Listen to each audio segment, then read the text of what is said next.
નવસારીમાં 77માં વન મહોત્સવની મહાનગરપાલિકા કક્ષાની ભવ્ય ઉજવણી નારણલાલા કોલેજ ખાતે કરવામાં આવી હતી। સામાજિક વનીકરણ વિભાગ, નવસારીના સહયોગથી યોજાયેલા કાર્યક્રમનો મુખ્ય ઉદ્દેશ વૃક્ષારોપણ સાથે પર્યાવરણ પ્રત્યે જનજાગૃતિ અને જનસહભાગિતા વધારવાનો રહ્યો હતો। મહાનગરપાલિકાના મેયર અશોકભાઈ ધોરાજીયાના અધ્યક્ષસ્થાને યોજાયેલા કાર્યક્રમમાં ધારાસભ્ય રાકેશભાઈ દેસાઈ, મહાનગરપાલિકા કમિશનર જયેશભાઈ ઉપાધ્યાય, પાનબીસીએફ ઋષિરાજ પુવાર, ડીસીએફ નવસારી ઉર્વશી પ્રજાપતિ, કોર્પોરેટરો, નારણલાલા કોલેજના ટ્રસ્ટી મહેશભાઈ કંસારા, કોલેજ સ્ટાફ અને વિદ્યાર્થીઓ ઉપસ્થિત રહ્યા હતા। એક પેડમાં કે નામ 3.0 અંતર્ગત યોજાયેલા આ વન મહોત્સવનો હેતુ માત્ર વૃક્ષો વાવવા પૂરતો સીમિત ન રાખતા નાગરિકોમાં પર્યાવરણ સંરક્ષણ અંગે જાગૃતિ લાવવાનો અને હરિયાળા નવસારી માટે જનસહભાગિતા વધારવાનો હતો। આગામી દિવસોમાં નવસારી મહાનગરપાલિકા વિસ્તાર તેમજ સામાજિક વનીકરણ વિભાગની વિવિધ યોજનાઓ હેઠળ સેંકડો વૃક્ષોનું વાવેતર કરવામાં આવનાર છે। મેયર અશોકભાઈ ધોરાજીયાએ શેરીઓ,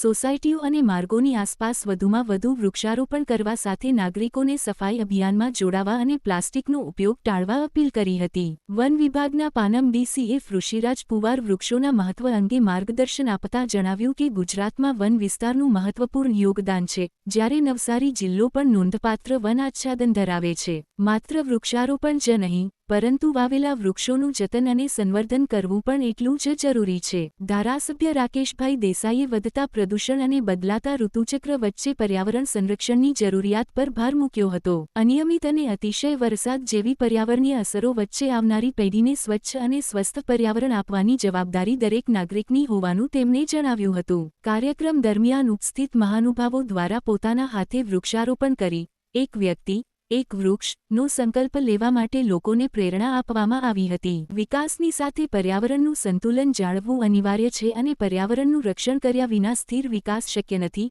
એવો સંદેશ પણ આપવામાં આવ્યો હતો। 77માં વનમહોત્સવ અંતર્ગત વિવિધ સામાજિક વનીકરણ નવસારી ઉત્કૃષ્ટ કામગીરી કરનાર વનવિભાગ સ્ટાફ તથા વૃક્ષારોપણ તેમજ વન્યજીવ બચાવ સંરક્ષણ કરનાર વિવિધ એનજીઓ તેમજ શૈક્ષણિક સંસ્થાઓ પ્રશસ્તિપત્ર આપી સન્માન કરવા આવ્યું હતું। આ અવસરે વૃક્ષરથ મારફતે વિવિધ પ્રકારના વૃક્ષોનું નિઃશુલ્ક વિતરણ કરવા માટે ઝંડી બતાવી રવાના કરવામાં આવ્યો હતો।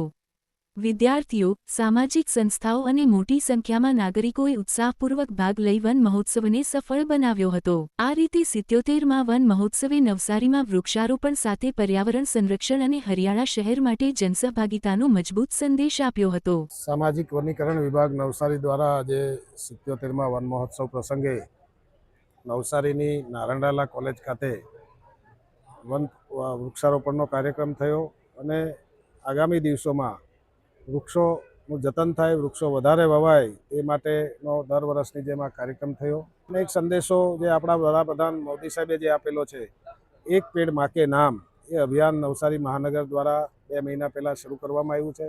નવસારી શહેર મહાનગરની હદમાં 10 લાખ વૃક્ષો વાવવાનું બીડું ઝડપ્યું છે અને નવસારીના ચૂંટાયેલા લોકોએ અને અમારી પાર્ટીના લોકોએ સાથે મળીને ટ્રી ગાર્ડ સાથે 25,000 વૃક્ષો એક પેડ માં કે નામ એની આખી એક યાદી બનશે।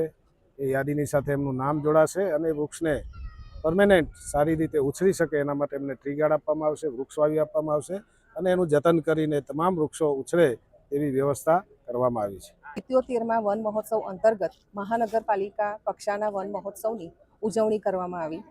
સામાજિક વનીકરણ વિભાગ નવસારી દ્વારા ચાલુ વર્ષની અંદર કુલ 40 લાખ કરતાં વધારે રોપાઓનો ઉછેર કરીને એનું વિતરણ કરવામાં આવ્યું છે। તે સાથે જ જિલ્લાની અંદર ખાતાકીય વાવેતરો જુદા જુદા યોજના હેઠળ તેમજ આપણા જે નવસારી જિલ્લાના ખેડૂત ભાઈઓ છે એમના વિવિધ વૃક્ષ વાવેતર કરીને કુલ 4.5 લાખ કરતાં વધારે રોપાનું વાવેતર કરવામાં આવેલ છે અને જિલ્લાની અંદર અન્ય આપણે વિવિધ સંસ્થાઓ દ્વારા સ્વયંસેવી સંસ્થાઓ છે, નાગરિકો છે, એના દ્વારા જો આપણે વાવેતરની વાત કરીએ તો 5 લાખ કરતાં પણ વધારે રોપાનું આ વર્ષે વાવેતર થઈ રહ્યું છે। તો વન મહોત્સવ અંતર્ગત હું તમામને અપીલ કરું છું કે આપણા માનનીય પ્રધાનમંત્રી શ્રી નરેન્દ્રભાઈ મોદીની અપીલ છે કે એમણે એક આપણને સૂત્ર આપ્યું છે, એક પેડ માં કે નામ।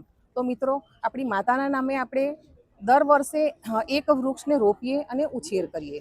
વૃક્ષ રોપવું એ જરૂરી છે, પણ એથી પણ વધારે જરૂરી છે તેનું જતન કરવું।